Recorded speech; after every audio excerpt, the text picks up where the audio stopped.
Well, I got back to the hotel and my wife is looking at my legs like, "What did you do?" Yeah. And mate, they were black. Um, so I thought I'll never go back to that dojo again. Except the next day I went back to that dojo.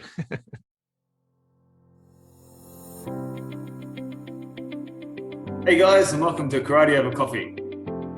A podcast where we chat about everything and anything related to karate and Kabuto. I'm Reece Cummings, and I'm here with my friend and colleague, Cheyne McMahon.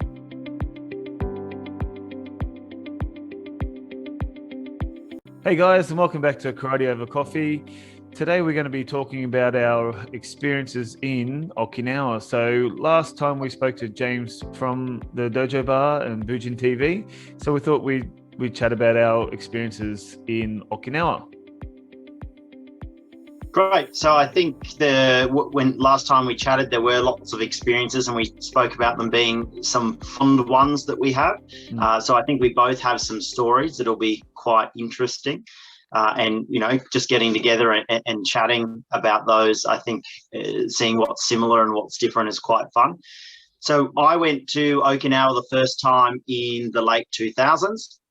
I think it was 2009 was the first time that I went, and I went then, and there was a big seminar on. So my first experience was seeing that. It wasn't particularly my style seminar. It was like a group of people getting together, and I think there was a tournament attached as well. I didn't participate in it, but I went along, and obviously being my first time there, it was this sort of sea of concrete, I guess, around, and coming to a very unfamiliar place. At that point in time, I hadn't really done much study of the language either, so it was a little bit daunting, and I think a lot of people can probably relate to that a little bit, turning up and feeling a little bit lost, even though I sort of knew where I was going.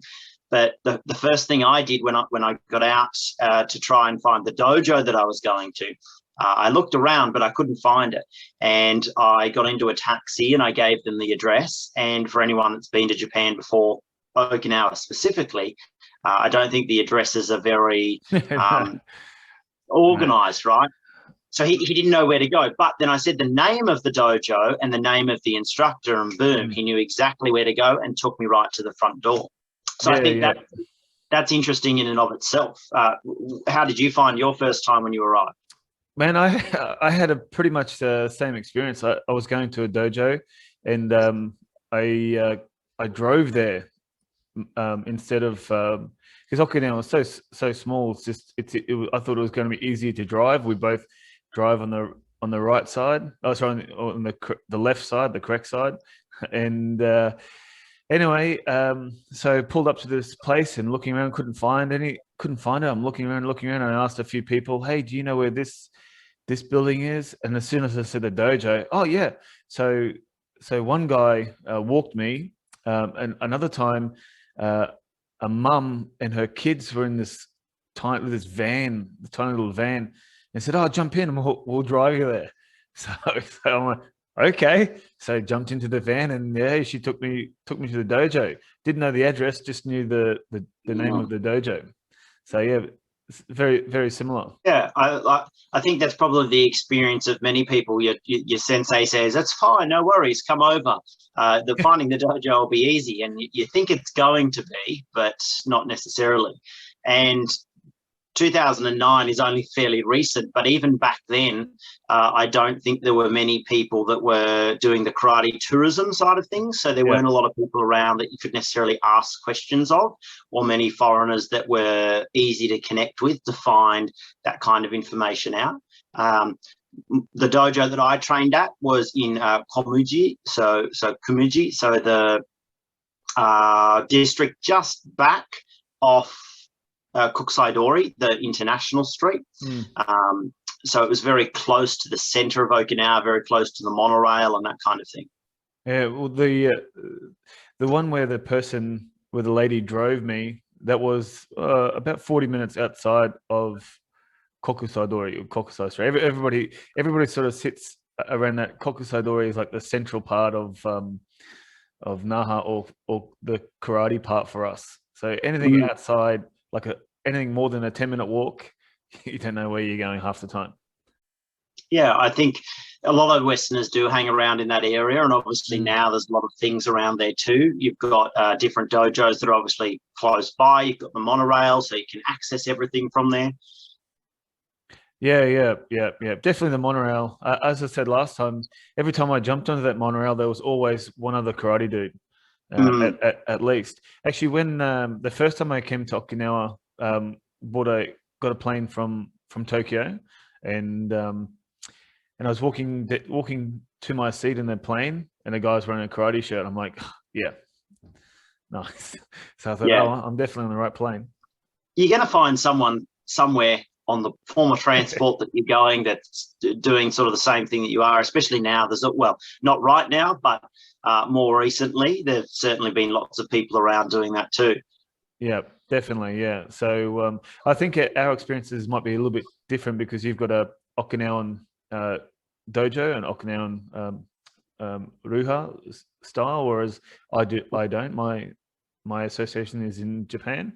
So every time I've gone to Okinawa, it's always to train with somebody different rather than the same dojo each time. So I won't talk about who I train with specifically because I don't want to make fun of anybody or alienate anybody. But the one time I did go, I turned up and I thought I was going to be training with the guy's son, who was roughly my age, and but he put me with a 55, 60-year-old guy, and I thought, oh, I didn't really want to train with this guy.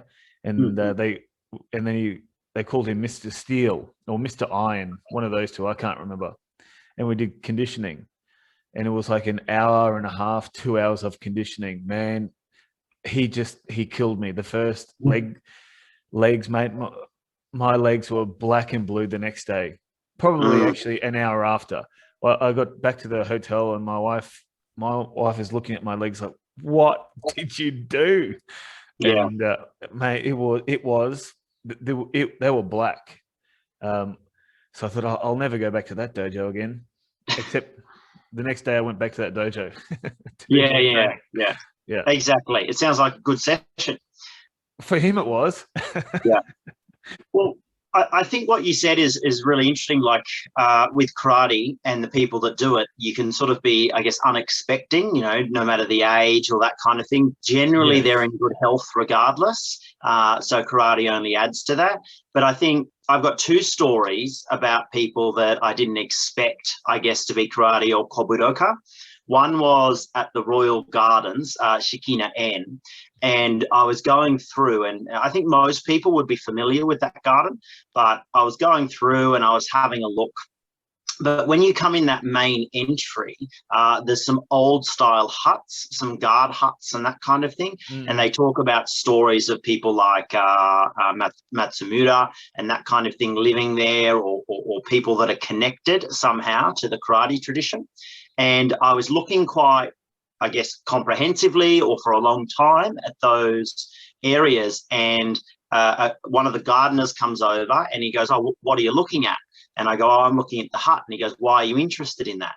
And I said, oh, well, I'm interested in it because it's got a connection to karate. And he said, oh, okay. What Ruha do you do? And I said, oh, I do Matsubashi Ru. And he goes, oh, me too. And I went, oh, okay. And he goes, yeah, I train here and I'm an 8-star. And I said, oh, okay. And then I spent probably half an hour to an hour just talking with him about his training experiences and his history and everything like that. And he gave me some really cool insights into the area and perhaps some things that was maybe sort of verbal transmissions or stories that he'd heard from his sensei and that kind of thing. And that was really cool and really interesting. You didn't have to go to the dojo to necessarily meet someone and learn. And that's everywhere. I just think, for sure. because people, I don't think every Okinawan knows everything about karate, certainly, but there are obviously just more people around practicing it. Yeah. Stay tuned for the next part where Reece and I talk about Okinawa. Thanks for listening, guys. And if you'd like more information, check us out at karateovercoffee.com. Or have a look at wherever you listen to your podcast, whether it be on Spotify, iTunes, on the website or online. And I look forward to grabbing a coffee with you next time.